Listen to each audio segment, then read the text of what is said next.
ரொம்ப கம்மியான எரிபொருளோட வானத்துல இந்த விமானத்தால ரொம்ப நேரத்துக்கு வட்டமடிக்க முடியாது. சோ இந்த விமானம் நேரடியா பாகிஸ்தான்ல இருக்கக்கூடிய லாகூரை நோக்கி பறக்க ஆரம்பிக்குது.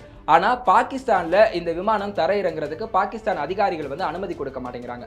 அதற்கு காரணம் என்ன அப்படின்னா, அதே 1999ஆம் ஆண்டு மிடில்ல தான் இந்தியாவுக்கும் பாகிஸ்தானுக்கும் இடையில வந்து கார்கில் வார் நடந்து அந்த வார்ல வந்து இந்தியா ஜெயிச்சிருக்கு. சோ இந்த மாதிரி ஒரு கடத்தல் விமானத்தை வந்து உள்ள அனுமதிச்சு அதனால வந்து ஒரு கெட்ட பேரை நம்ம வாங்கிக்க வேணாம் அப்படின்னு சொல்லிட்டு பாகிஸ்தான் வந்து பின்வாங்குறாங்க. ஆனா அதே நேரத்துல இந்தியாவுடைய வெளியுறவுத்துறை அமைச்சராக இருந்த ஜஸ்வந்த் சிங் வந்து என்ன பண்றாருன்னா, இல்ல அந்த விமானத்துல குழந்தைகள் இருக்காங்க, பெண்கள் இருக்காங்க, சோ அதனால வந்து நீங்க உள்ள வர்றதுக்கு அனுமதி கொடுங்க, தரையிறங்குறதுக்கு அனுமதி கொடுங்க அப்படின்னு சொல்லிட்டு பாகிஸ்தானுக்கு ஒரு ரெக்வெஸ்ட் வந்து அனுப்புறாங்க. சோ பாகிஸ்தான் வந்து நட்பின் அடிப்படையில் என்ன பண்றாங்கன்னா, ஓகே வந்துட்டோம், ஆனா ஒரே ஒரு கண்டிஷன் சொல்றாங்க, விமானம் தரையிறங்கி ரீஃபியூயல் பண்ணிக்கலாம், எரிபொருளை நிரப்பிக்கலாம், ஆனா உடனடியாக அவங்க கிளம்பி போயிடணும், இங்க வச்சு நீங்க எந்த ஆபரேஷனும் பண்ணிடக்கூடாது விமானத்து மேல அப்படிங்கிற மாதிரியான ஒரு கண்டிஷன் போடுறாங்க. அதுக்கு ஓகே சொல்லி தான் என்ன பண்றாங்க அப்படின்னா விமானத்தை தரையிறக்கவே அனுமதிக்கிறாங்க.